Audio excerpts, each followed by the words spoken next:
G'day folks, time for English language speaking practice. If you're learning English, you want to practice speaking English, come on through. You can come and join us here.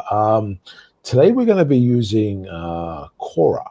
I assume this is how you say it. I'm not 100% sure if this is the correct pronunciation, but I would, as a guess, I would say Quora. And we're going to use this just as a way of inspiration, a way of getting inspiration for things to talk about.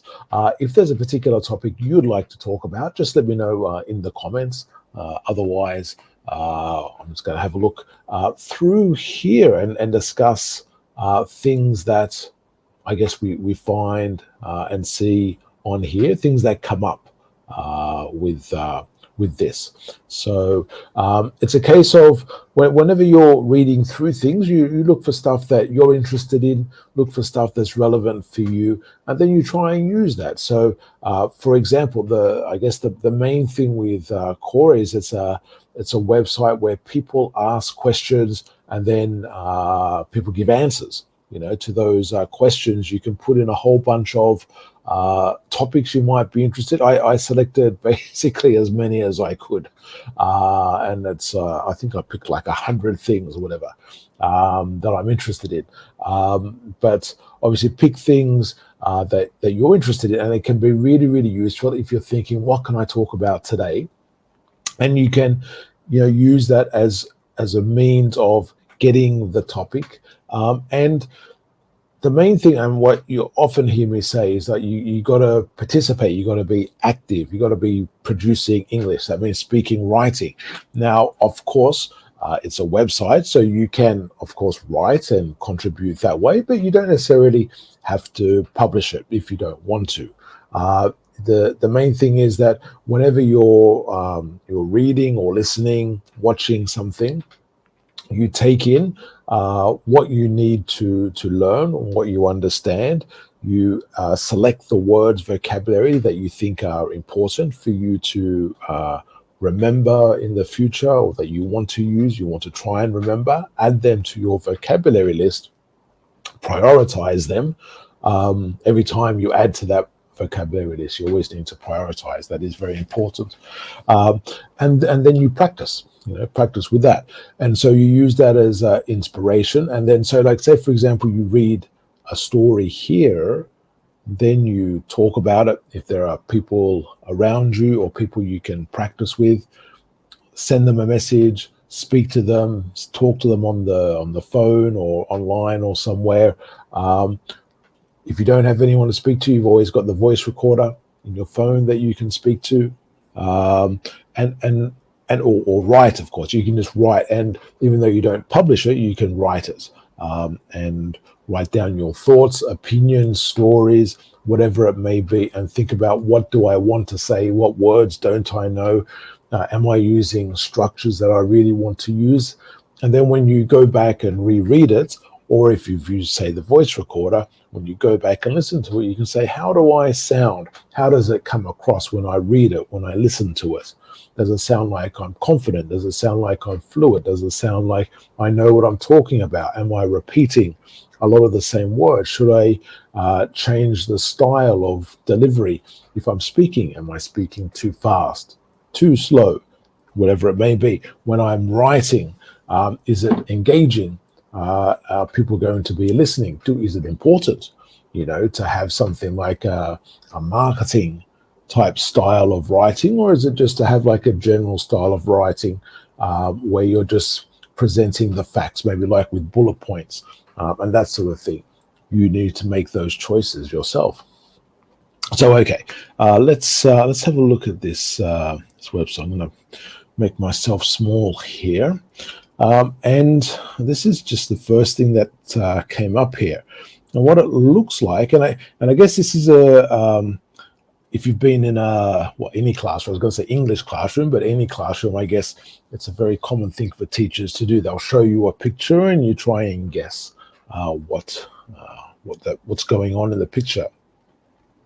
And I guess if we do this, and again, this could be a good way for you to practice your vocabulary and see what you know to try and describe what's happening, what could be happening, any bits and pieces that may be relevant for you to present that story.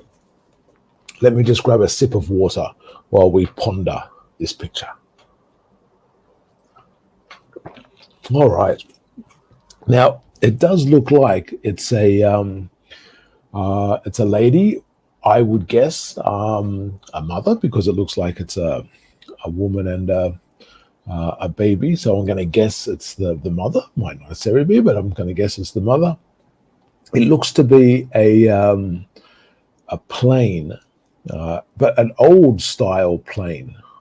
There, right at the front there on the right, next to the woman, you can see like on that wall panel, there seems to be that space for the newspapers and stuff. I'm not sure if they have them on planes anymore, but it looks like one of those old sort of style newspaper magazine pockets that they, like I say, they used to have, but maybe they still have. I'm not sure. I guess it depends on the design of the airplanes and different types, but I'm not sure. But maybe it could be like that. So, and I guess what's the context of whatever this is? This has been upvoted many times, 107,000 times if we round it up, with 3.2K, 3,200 comments. It's a very popular post. So looks like it's from a year ago. How does culture influence human behavior? So I'm not sure if this was the actual question. See, maybe like sometimes it's just stories, and sometimes it's a question and answer. So maybe this is a story that someone's just told.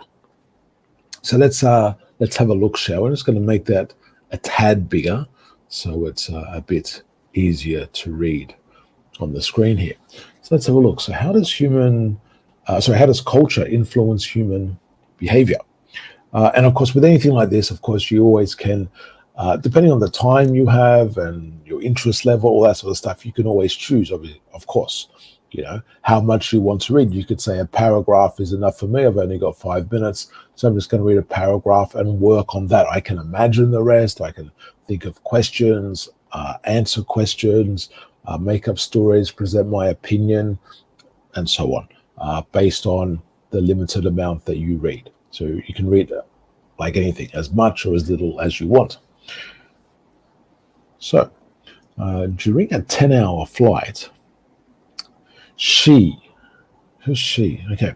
During a 10-hour flight, she was heading from Seoul, Korea to San Francisco, USA. So she.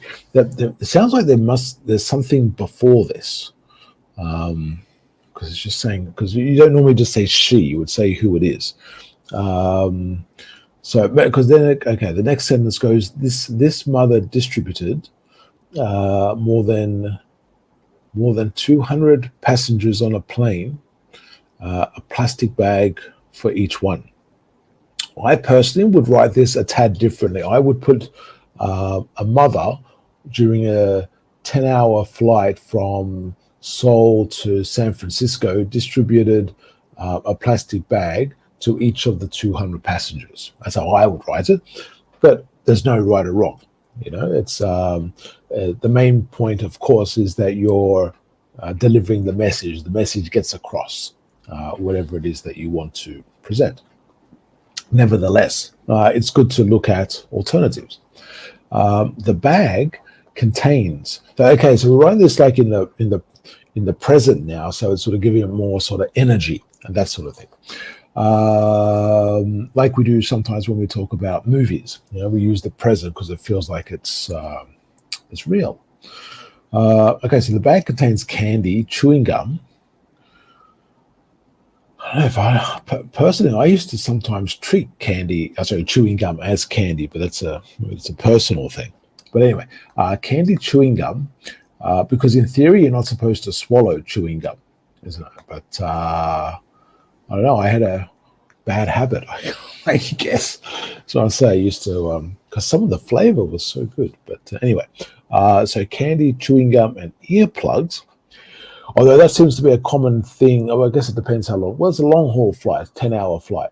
So it's yeah, I guess it's a normal thing these days. But perhaps because, like we said, like with the photo, it looks like it's a bit older when this happened.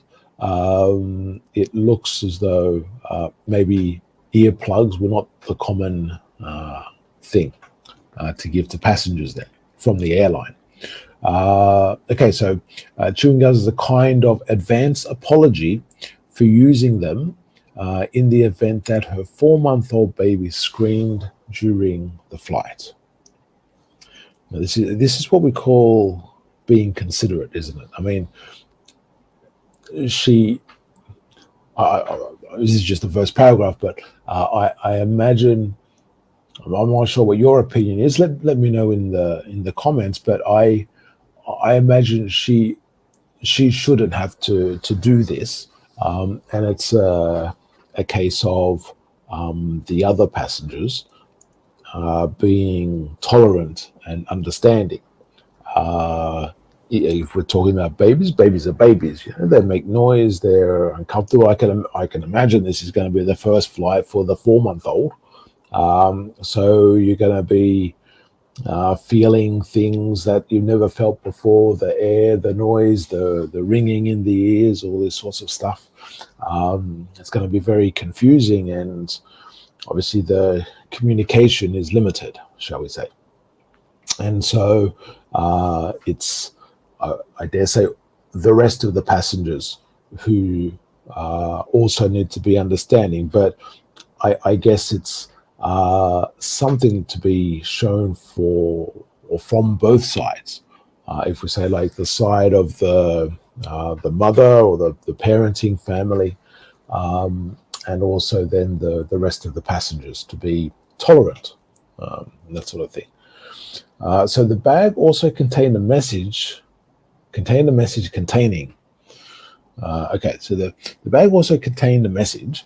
Hello, I am Jan Wu, I'm guessing. I am 4 months old, and today I'm traveling to America with my mum and grandmother for my aunt's outfit. I'm not sure what that means. I'm not sure what the outfit would. Maybe it's like for a wedding or to try on an outfit for a ceremony or something like that. But I'm not sure. But anyway, for some type of event. I'm a little nervous and scared. Okay, so this is my first flight in my life. It's normal for me to cry and to cause some disturbance. I'll try to stay calm, but I can't promise you. Please use it if my voice gets too loud. Enjoy your trip. Thank you. And that's real. And I guess this is, if this is actually directly what was written, we can obviously see in terms of English grammar and that sort of thing. We can see, yes, okay, maybe there's a couple of mistakes here and there, but they don't matter. And this is the important thing when you're thinking, I'm not sure if I should be speaking or practicing English or trying to talk, with different people in different circumstances and that sort of thing.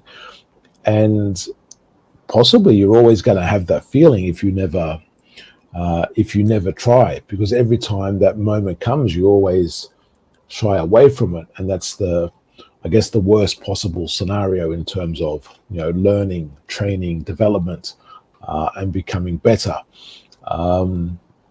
I always think in terms of speaking, if it's a case of like learning a language or otherwise, whenever someone is, let's say for a general term, presenting information, there's a responsibility for both sides.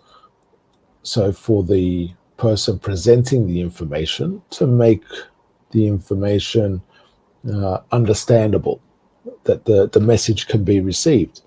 I feel that responsibility now. I hope what I'm saying can be understood.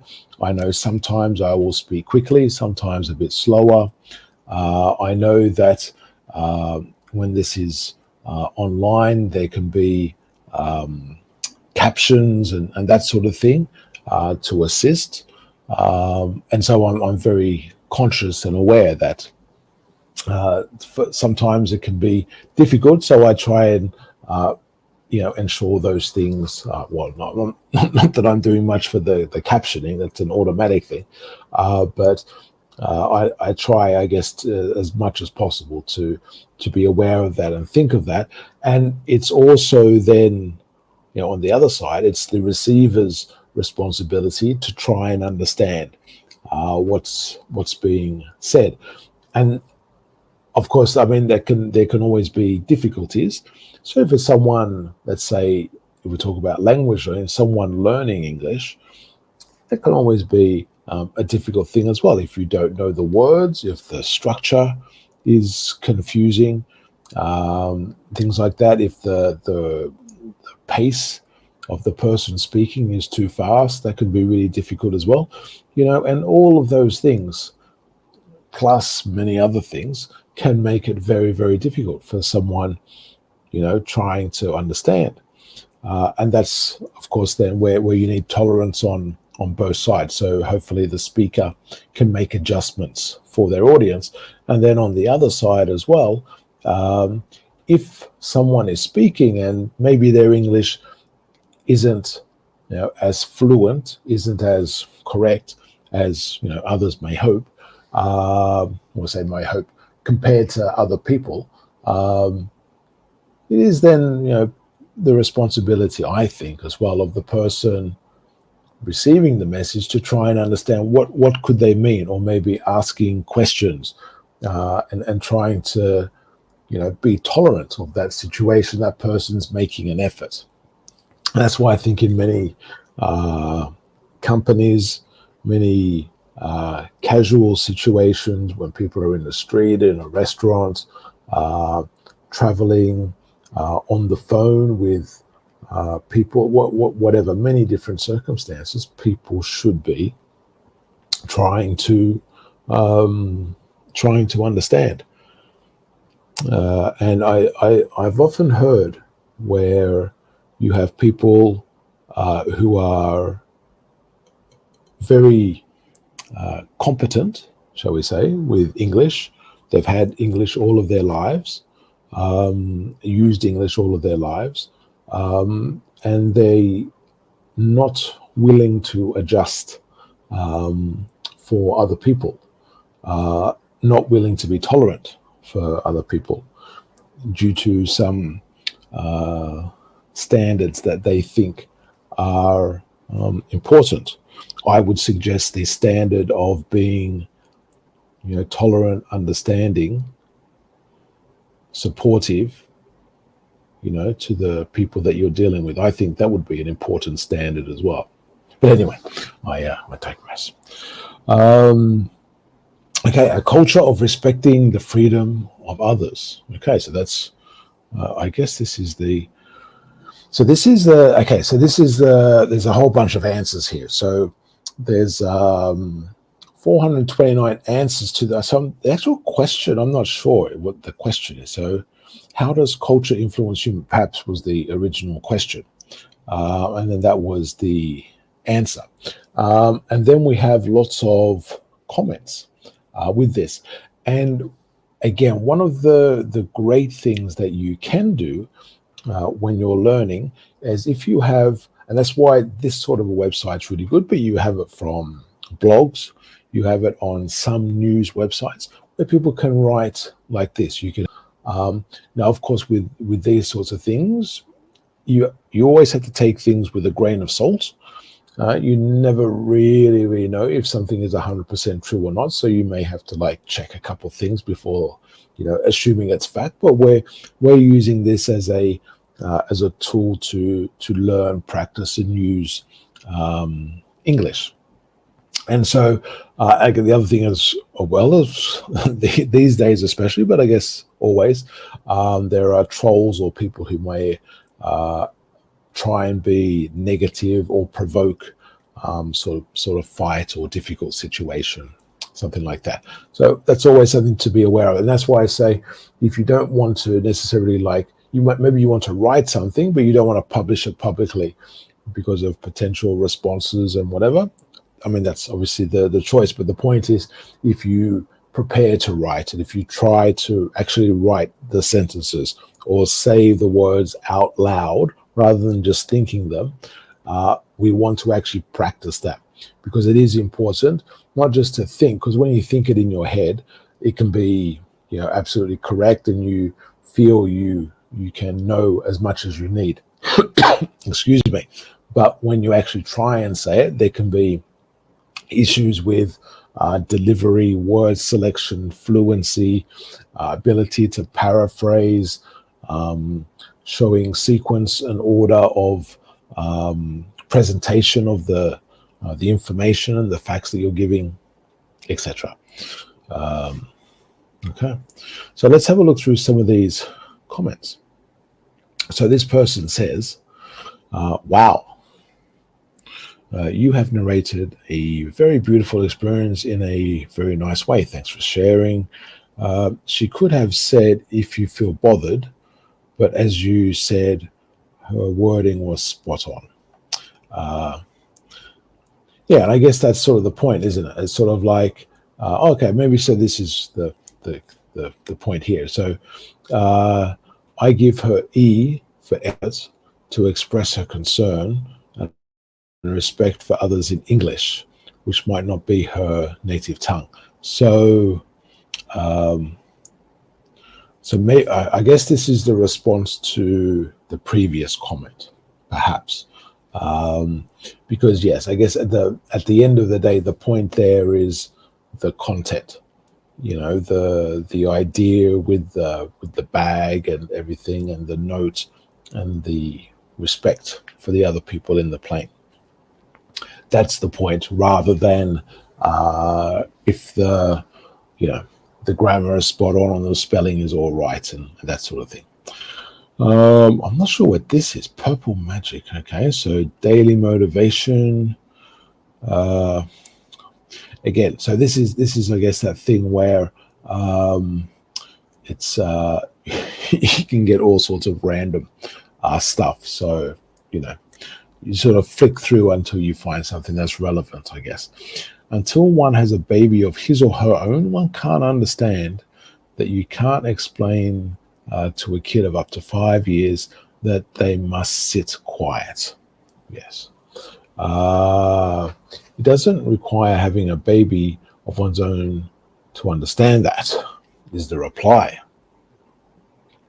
And the reply to that is, you would think that, but boy, oh boy, am I always surprised with how many ignorant people there are. Now, this is an interesting response here because, okay, yes, you had the content, but a lot of these, and this is, again, why reading the comments can be really good, is that many times people will express it in a way or type it in a way as if they're speaking. And because often when you're writing, I think we all know that with text, you can't always express the emotion. It doesn't always come out when you just see the written word. This is why we have emojis and all that sort of stuff these days to try and put more of a feeling and more of a sense so people don't get too offended and that sort of thing. And I guess when you look at that final comment there, you have the sense of the way the person is speaking and in the words. So you can imagine, they go, oh boy. It's like that sense of amazement when you read it to yourself. And again, this could be something, if you read this and you go, boy, oh boy, what could that be? And this is where you could use something like Youglish. I'm not sure if this would work in Youglish. Let's give it a try, shall we? So if we look at, where is you? Okay, here we go. So if we go to Youglish, so if we say boy, oh boy, so now this is going to be checking through YouTube, and looking for the returns where the transcript actually says boy oh boy. Now there's no guarantees. I haven't checked this before, but and it's a good tool, particularly if you want to check the pronunciation, how many people or how different people say some things. Obviously, the greater the sequence of words, the more difficult it gets. And obviously, if it's, say, for example, if you're talking about something like with science or a word that is not as common, the results are going to be far fewer compared. But let's have a look. So no preference. And if you're doing a burn, so with this, we can see there's just over 4,500 returns with people saying boy oh boy, and so this is not exactly the same because you got oh boy, but it's sort of similar but not exactly the same. But the point is here that you can flick through very quickly to hear different people saying whatever the text is. You've got the transcript and you've got the video. So let's have a listen to a couple of these and see if we can hear different ways people say this. Burning the living hell out of them. Oh boy, do I have something that could save. Okay, well that was sort of Nothing like wrong that. with sharing either. Wine, boy oh boy. I like to go with the local record. Okay, good. I really was afraid. Boy oh boy. I'm so glad I went in with the big camera. We almost left our little camera. I think that's the same guy, so twice. So he really likes the expression. Boy oh boy maybe is an expression he uses a lot. This was a bit slow to load. Let's continue on, shall we? You know, once you're in court, boy, oh boy, you can see the disputes coming out. Yes. You should. Okay, so there we've got like a bit of a sample, so we can get maybe a sense of when someone says that boy, oh boy, what they're actually feeling or what the sense is with that. You know, it's like, oh, this is sort of amazing, whatever. But you can sort of get the sense, like I say. The sentiment that the person is feeling when they say that. And similarly, when the person writes it here, you can come back and go, oh, okay, so maybe that's what that is. Because if you just see, but boy, oh boy, am I always blah, blah, it can sound confusing. But if you can identify this may be an expression, this may be someone, how someone says something, it could be a great way to learn. Someone says ditto. Okay, so the same. We traveled. Okay, hold on.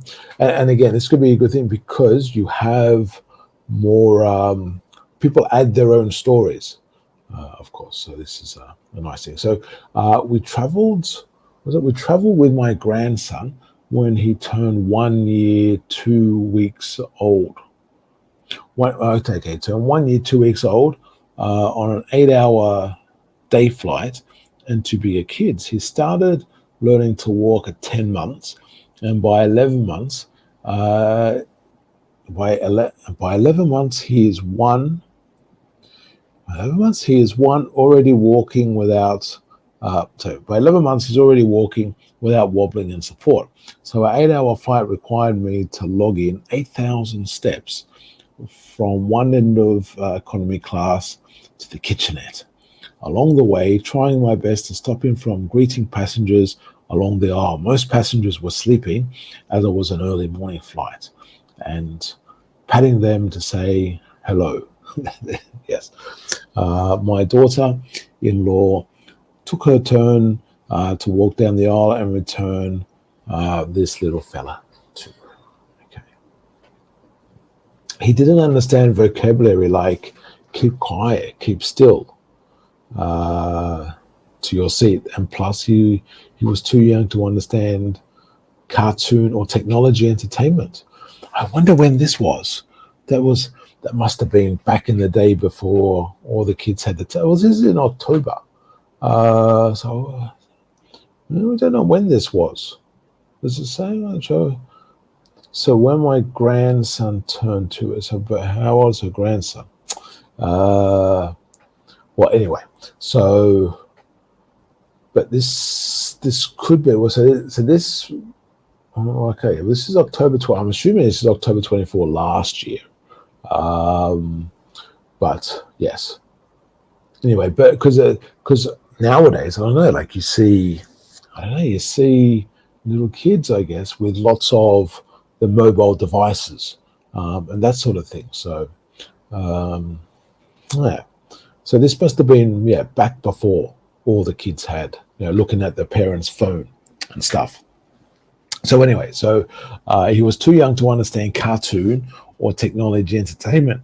The stewards commented, "Lucky it's not a 16-hour flight." This was the time I really appreciate the understanding and tolerance of the passengers. It is great that the Korean lady preempted the situation and be prepared or was prepared for it. Okay, absolutely.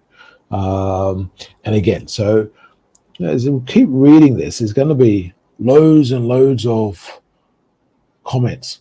And again, this is really a good reason, one of the good reasons, why using a site like this can be really useful. You can get ideas of what some stories are that people want to express, see how you relate to them. If you find some of the vocabulary good, you can use some of that vocabulary, try to use it, add it to your vocabulary list, and so on. But it's about getting whatever you can from it, but then using. You always got to use it. If you just read or listen or watch and then don't do anything, it doesn't really do much, unfortunately. So hello there. If you're just joining us, we're looking through this Quora website, an app if you're on a mobile device. Just looking at some questions as inspiration to talk about things, because the whole idea is we want to encourage people to talk in English, speak about different topics. So sometimes we can't think of things to talk about. So this is our some of our inspiration for today. If there's anything that you want to talk about, you can just let me know in the comments, and you can jump in here and we can have a chat. But if not, I'm going to continue searching through and see if there are any good stories. What could be interesting to read? Now let's go on. I'm going to click on technology here and see if that brings us to anything exciting. Now, of course, this is the thing. There's no guarantee. There is no guarantee that whatever you find is going to be exciting or not. You may have to push through a whole bunch of stuff that's irrelevant for you. So this question seems to be, so we're in technology. What are some interesting facts which are not commonly known? Well, that could be anything. Now, I wonder if I know any of these that are not commonly known. So let's see.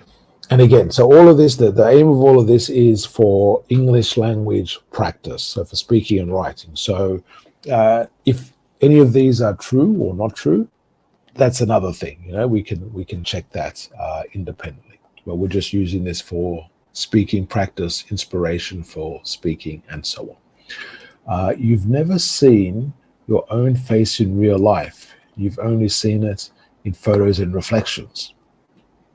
Well, this is,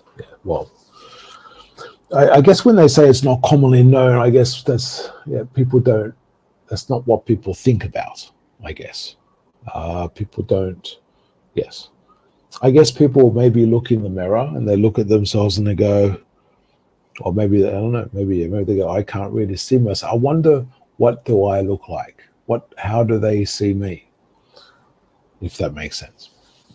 You can't imagine a new color. I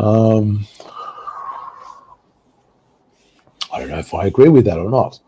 Or is that because, is this like a technical thing? Maybe because all of the colors are already made and so there's none left to make. Maybe that's the reason you can't imagine a new color. And so if you think you're imagining a new color, it's already there somewhere on the color spectrum, etc. Your eyes are powerful. they can detect light from a candle flame over 1.7 miles away. I don't know if that's true. I'm certainly taking that one with a grain of salt. I agree, certainly. What do you think? I think certainly eyes are powerful. Now, I think there would have to be like a little asterisk with this. I think you would need to say 1.7 miles and it's completely dark everywhere else. There are no lights, we'll say like 2 miles all around you. And that's an uninterrupted view, to see that candle flame. Because 1.7, I'm not really familiar with miles. I'm more of a kilometers person. So I'm just going to check and see what that is. So that's what, kilometers. 1.7 miles is 2.7 kilometers. See, 2.5 kilometers away. And I mean, maybe, I guess it also depends how big is the candle. You know what I mean? How big could that candle be? That is like, I suppose that's right to say. It's like you got a bigger candle. If the wick is bigger, the light would be bigger. I suppose that would be right. So maybe it was a big candle, because I guess if you have like a bonfire, you know what I mean? If you have a bonfire, of course they can be seen in the distance. You know what I mean by bonfire? So something like these sorts of things. They can be seen from a distance away. So I guess it depends on how big. But I don't know. Like when they say candlelight, I guess I'm imagining like the smallest. excuse me, the smallest candle. But anyway, so and I guess maybe here they've used the word detect. So maybe, I suppose then again, if you see you can see lights like a star, the light from the star coming, and that can be really small. But I guess, the word detect. I don't know. Anyway, your tongue never sits comfortably in your mouth.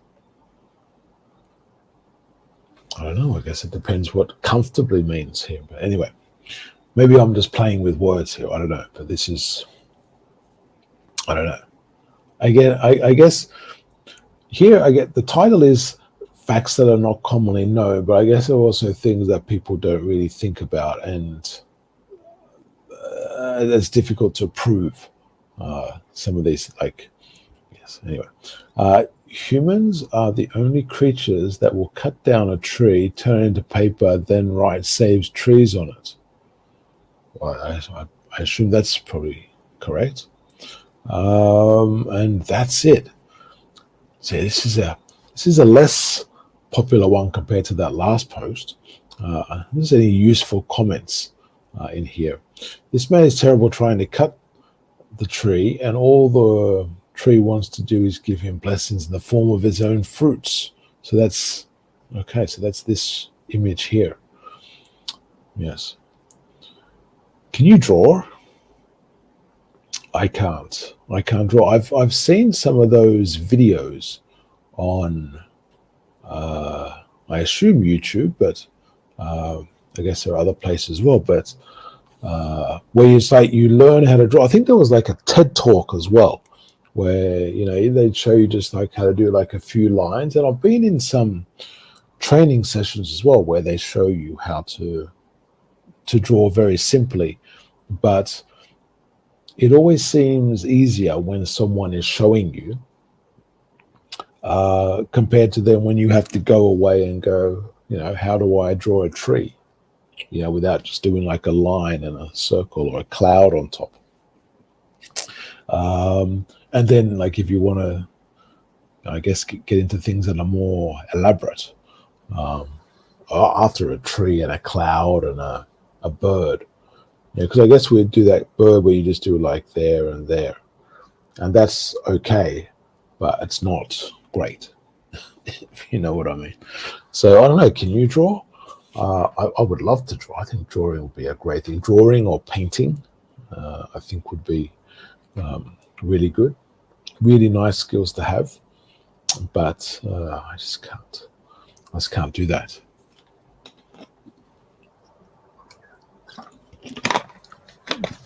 So yes, I don't know, but good. What's really curious here is, okay, because this is what they said is their gift. Because both of these in this picture is they've got like a little bow tie sort of thing, or wrapped in a ribbon. So the chainsaw and the fruits. So really, I guess that's a common, a sentiment that we could feel for a lot of things. And I guess the other thing is that when we talk about that, we need to, when we talk about practicing like to draw and that sort of stuff, that's the same thing that we're talking about with English. You know, it's easier maybe when you're in a classroom or when you're reading something, you know, that can be reasonably easy because it's already done. Or when you're watching it, it's already done. So all you have to do is comprehend. So this is why I place so much importance on production, on speaking and writing, because with everything, it's always harder to produce it yourself. And this is the same for everything, isn't it? We talk about drawing, speaking a language, you know, cooking, driving, I guess, you know, like if you're sitting in a car or a bike or a taxi or a bus or whatever, it's much easier just to sit there and have someone else drive for you than you know, being behind the wheel and having to have all the controls. But yes. Okay, so I'm flicking through some of these questions here, thinking what could I read? And again, I wonder what could be good. Okay, well, I like the idea of this question. So let's have a look at this. What is the most important invention in human history? And we can see here we've got like a bit of bread. And the person here does say bread. Without bread, most of the world's civilizations would not exist. Agriculture, settled societies, and life as we know it all evolved because of bread. And I guess here we're talking as well of real bread, older bread, because most of the bread we get these days, there's no nutrition, there's no value in it. But the older style bread, I saw this. There's a documentary on Netflix. It's like a 4-part series. I can't remember what it's called. There's a guy, and it's a 4-part series, and it's like the elements. So it's sort of like air, water, fire, and what's the other element? Earth. There you go. And air was the bread one. So like the little air pockets within bread. But he went to I think it was in Morocco, where it starts off where you're watching this this woman, whatever, making the bread and putting it on a tray, and like a little kid goes and takes it to the baker, and the baker bakes it, and then they come back a few hours later to collect the bread, more or less, like when it's baked and stuff. So like a very sort of old-fashioned thing. And you had like the miller to grind the seeds and stuff, and everyone was like doing their job, sort of like I guess was sort of like a bartery sort of style, because at least in the story of the show, the miller, the payment wasn't in like money. There was no like cash or anything. It was paid in seeds or grain. So they were paid in seeds or grain or flour, I guess it could be afterwards. And then I guess the miller could then sell that if they wanted to, because I guess at some point they have to sell something, and that was the way of payment. But it's, I guess this was more like an idealistic sort of a way of representing it.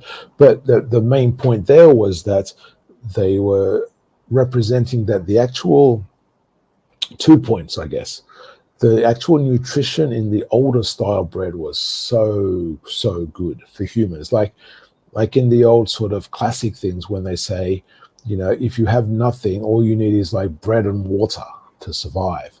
Nowadays, that's not really true if you got like the bread from down the supermarket. But if it's sort of like the old, what would you call it? I guess like, I know they say like sourdough and stuff, but it's sort of like that older, whatever, where you have I don't know what the name is. I can search for that later. This is one of those things where you go, oh, what's the word? I want to use that word. And then you got to go and search for it to come back and use the word. And that's, again, part of the music of trying to say something out loud, because you realize what vocabulary, what words are missing. That's the beauty of it. Trust me. And so then, exactly what I talked about. So then, yes, the having to go and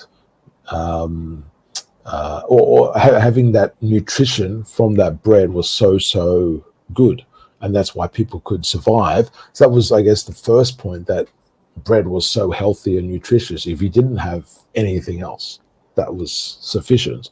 And the second thing was the actual process, like understanding how you could do that and what you could actually use with the wheat and the steps of that. And I mean, it's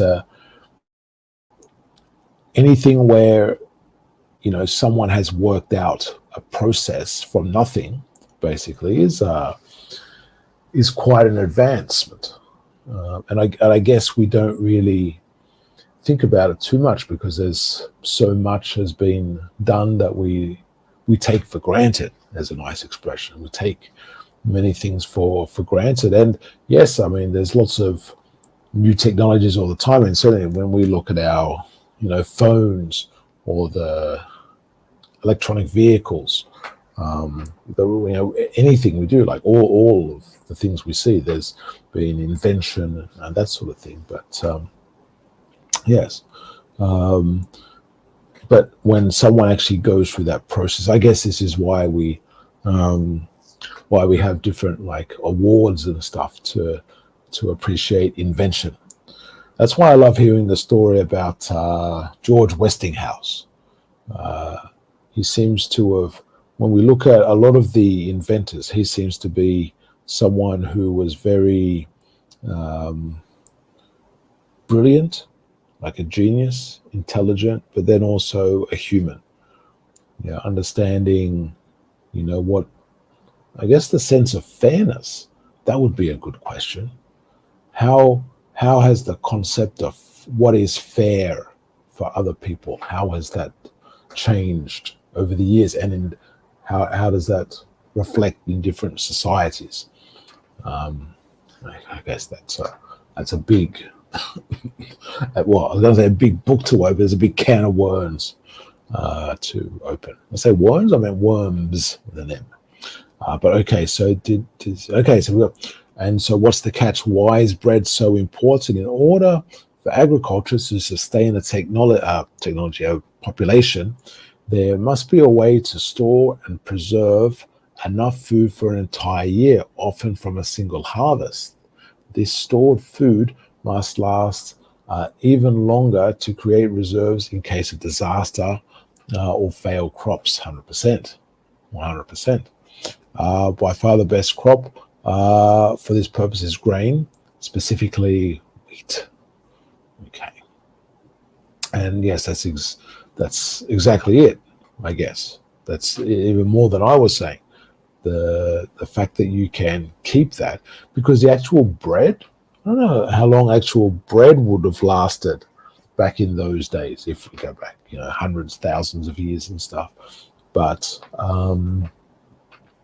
I would assume bread would have lasted because you see those things where the bread gets like rock hard pretty quick and stuff. Because I guess the magic of bread nowadays is that it's nice and soft and all that sort of stuff. Unlike most other crops, wheat is very easy to preserve. It is essentially self-dried at the time of harvest, meaning it won't rot or spoil easily. There we go. And again, some nice vocabulary here. And I would just remind you that, of course, that, whenever you see vocabulary, you have to make the choice. Is it important for you to learn or remember or know? I was speaking with a student the other day, and it's like they are getting these emails every day with lists of words to learn. And like we look through some of these words and it's like they're so obscure. Some of these words are just so obscure, or never used. And it's like you can always try and teach people, go, oh, hey, look at this word. Oh yeah, oh wow, that's an incredible word. I've not seen that. And then you show a few examples, you go, oh wow, that's like in a book or a famous story or something. But why waste so much energy on a word that you're probably never going to use? Maybe you'll hear it once a year if you're lucky, maybe once every 3 or 4 years, and it's like anything. Why dedicate time to that if it's no real practical useful purpose? At some point there may be use for it. But anyway, I digress. We're talking about bread and wheat. Wheat can be ground down. Now, this is good to see, because this would be a word that I would suggest is a good word to know, because we often see ground as a noun, like for the ground, like, well, my feet are on the ground and that sort of stuff. You walk on the ground, that sort of stuff. But here you have ground as from grind. So to grind, G-R-I-N-D, to grind is the verb. Let me put that down. I've got no notes today. I've been not very good with that. But so you have grind. So you grind something, and that's where you have, like, sometimes in restaurants you'll see them with, like, more commonly pepper, I guess, but sometimes with salt, and they have the grinder. You have a grinder to grind the salt and pepper and that sort of thing. And that's where you have, like, for example, ground pepper or ground whatever. But in this case, where are we? Over here. There's a passive construction, yeah. So someone has ground, or it is ground by the miller to make the flour. Well, there you go, ground down into flour. It's actually quite interesting to see the from that documentary, the old style millers, where they actually had, like, the rocks, and he would, like, go around, would do some sort of mechanism to, like, go around in a circle to I'm not sure, squeeze is the right, to press, I guess, the grains of wheat. I'm not sure if that's right to say, is it? The grains of wheat, but anyway, the wheat. Anyway, so I would say this is a good verb and a good. This is the past, of course, here. So to grind is the infinitive. So as a verb and an adjective, I think this is not a bad word to have. It's not essential, but it can be useful to have. So, like, when you go to the supermarket, if you see ground pepper, you go, ground pepper, does that mean they get the pepper from the ground or something? No, it's from grinding and that sort of thing. So, or because you have peppercorns, like in the in a corn, whatever, like in the an original format, shall we say? But okay. Can be ground down into flour, making it even more compact and long-lived. Corn and rice hold similar properties, but aren't as widespread or simple to preserve. Okay, interesting. Although I'm not sure if corn and, well, actually, it's just probably the same then for wheat in itself. So maybe wheat and corn and flour by themselves are not particularly nutritious, but once you do something with them, so I'm not sure if you can really do much essentially with corn and rice, but with the process of making bread with the wheat and the flour, that then something happens, magic happens to make it into the nutritional masterpiece, shall we say. This flour can then be mixed with water and baked to make simple, albeit tough and tasteless bread. It's a nice, interesting word. Again, this would be this is a good sort of word to think, okay, do I actually need to learn this? It can be useful to have, and it's certainly more towards the advanced and proficient side of things. And you will see it from time to time, and you'll hear it from time to time. But if it's necessary to actually learn it and to practice it is another question. So that's something you need to decide for yourself. But it's a good word, nonetheless. If you happen to have some yeast and salt on hand, again, I would say that's not a bad one to learn as well. On hand, available to use. But again, you need to make those priorities. What's important for you to learn? Or better yet, a few eggs. Eggs? Put eggs in bread? So I thought when you put eggs in it, that's when it turns. Isn't that when you make pasta? I have to check now. I thought when you put eggs in, it makes pasta. Maybe that's the rest of the story. I don't know. It would be a few eggs. Your bread will be your bread will be even better. A silo of grain, and maybe some chickens, which can eat said grain.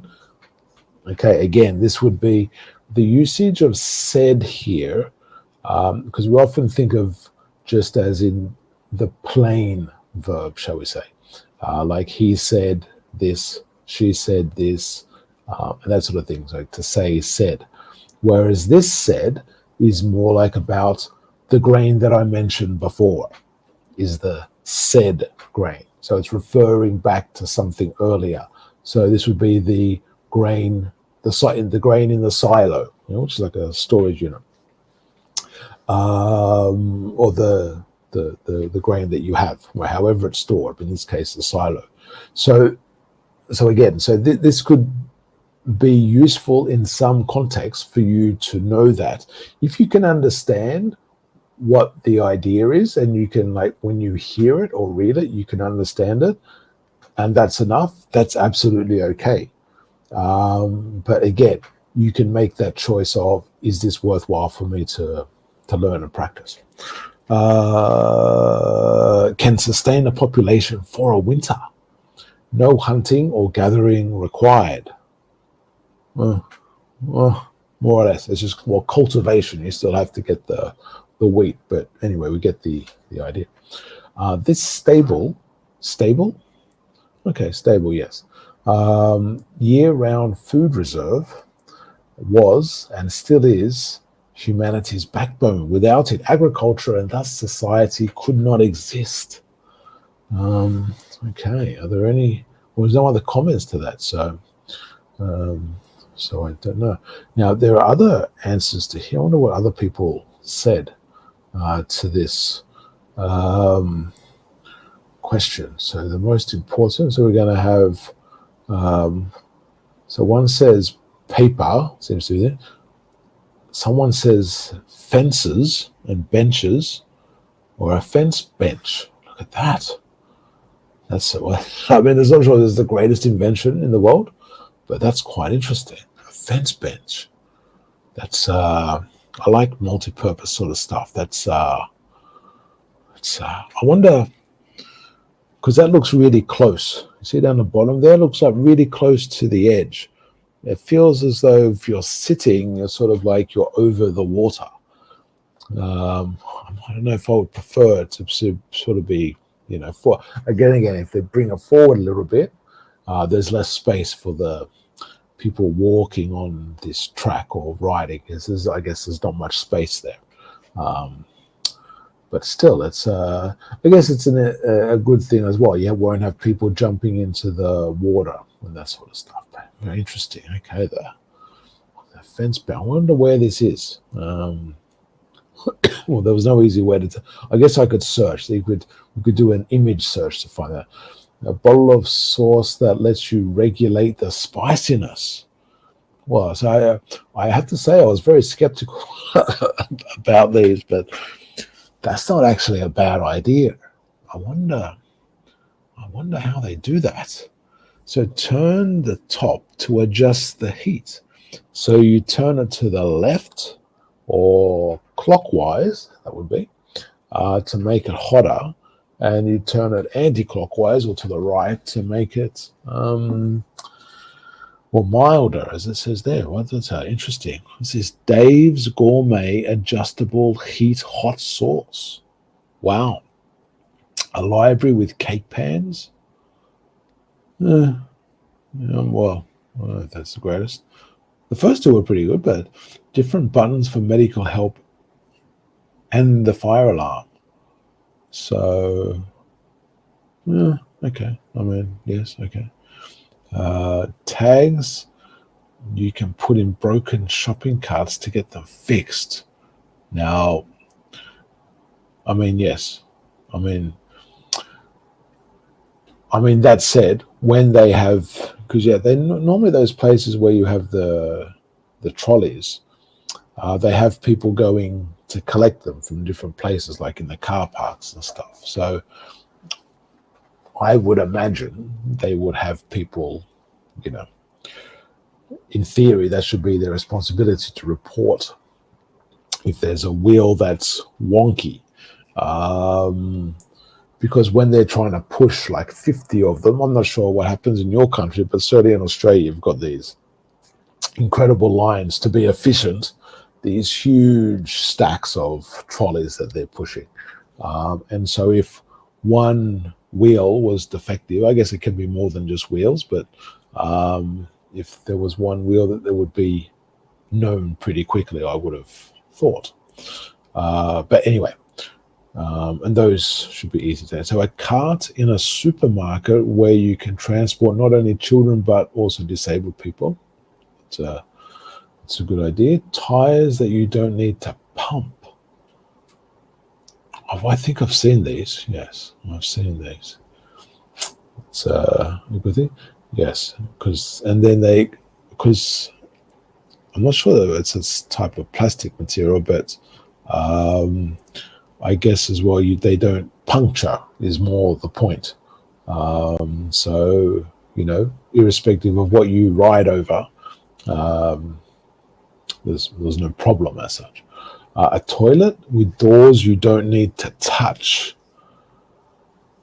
I guess there's advantages and disadvantages to that, because the question is, if you don't need to touch it, so you don't touch it to open, how do you make sure it stays closed is of course the question. I'm sure that's something they've thought about. That would have been the most obvious thing, but there we go.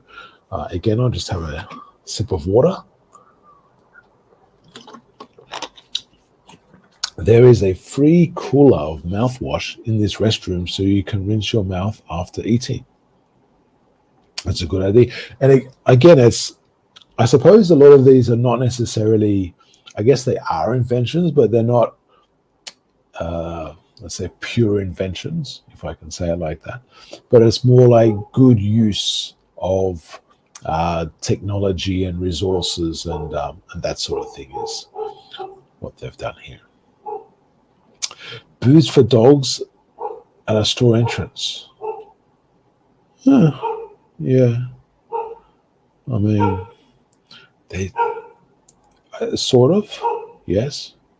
But I sort of think, I don't know, the space doesn't seem like enough. Well, no, maybe okay, maybe it's only for a short time, but I don't know. I wonder if there could be a bit more. But then again, you can't have that, I guess, because it's not for every single store. But nevertheless, I think I got that feeling like, when you need to sneeze, you think you need to sneeze. Let me just check. I think I might sneeze. So the craziest thing is like, it's like as soon as you do the movement to sort of go and sneeze, then suddenly the sneeze goes. But then it's just building up before that. It's crazy. Interesting things that the body does. Anyway, a vending machine that refunds your money if you didn't get what you bought. If you didn't get what you bought. So how would it know? Make a selection. If you fail to receive your product, your money will be refunded. How would that work? Guaranteed delivery sensor. So what? Oh, okay. So it goes out and it senses that nothing dropped to the bottom, I guess. And then, because if I think back to the old vending, I haven't used vending machines really for a long time, but back to the old vending machine days, if you had a because sometimes like the coils or whatever would go around. Maybe this is different sort of technology, but it's got the coils in the photo here. And the coils going around, and then sometimes it would just be that last little fraction would just sort of be hanging there. So I wonder if you could get the refund. If this is how it works, where like it registers, there's nothing gone to the bottom. Then you get your refund. And then, you shake it and it comes down. That could be a potential problem for the company, I guess. And then the other one was, and I guess this was sort of like potluck. Sometimes is where you would sometimes you miss it and sometimes you be the next one, but it's like it hasn't twisted enough, and then when the next person gets it, they get 2 of the product. So I guess that's the other thing not to think about, but just that there is or could be. This machine washes spots. Oh, okay, like tomatoes. Do tomatoes leave? Do they? Maybe like tomato sauce, I guess. Not actual tomatoes. Like if you get tomato, that doesn't do too much staining, does it? Does it? Tomato? Red wine, yes. Butter and oil, yes. But tomatoes? I don't know. Do tomatoes make? I haven't noticed that much damage from tomatoes, but maybe I've been really careful with tomatoes compared to other things. Anyway, although this doesn't look too old, I have to say, this washing machine. But anyway, good. Corner drawers, yes, good. That was not a bad idea. But I guess it's also then when you've got like the lazy Susans, so you can spin things around. Is also a good idea with that. But yes, a nice design there. I wonder if that could also be curved, but that's another thing, I guess. Wear indicators on tires. Yes, that's a good idea. A cast. This person's got a lot of ideas. So I'm not sure why this wasn't the top vote, or maybe I wonder how this one went compared to the bread. Maybe that was just the one that was presented first in some way. I'm not sure if it's the one that has the most votes or if they just pick one at random or something. But anyway, a car system that won't let you listen to music unless you fasten your seatbelt. Let's buckle up to unmute audio. Nice. Thanks for scrolling. Okay. So there, even that last bit, I guess that could be one of the things with Quora, because you have so many things there that you could chat about, spur conversation, and so on. So one of the advantages, again, I would repeat, of using something like this. Now, Quora is one example. There are lots and lots of websites and places where you can go to find inspiration. Could be music, could be articles, TV show, anything, of course. But this could be an example of a type of website that you could use that could, give you more help and ideas for talking in English. We're going to leave it there. Hope you've enjoyed watching, listening. If you have any questions, drop them into the comments. Don't forget to like, subscribe, all that sort of stuff. I hope you're having a great day. Hope you're practicing English. We'll catch you next time. Have a great time. Take care. Bye.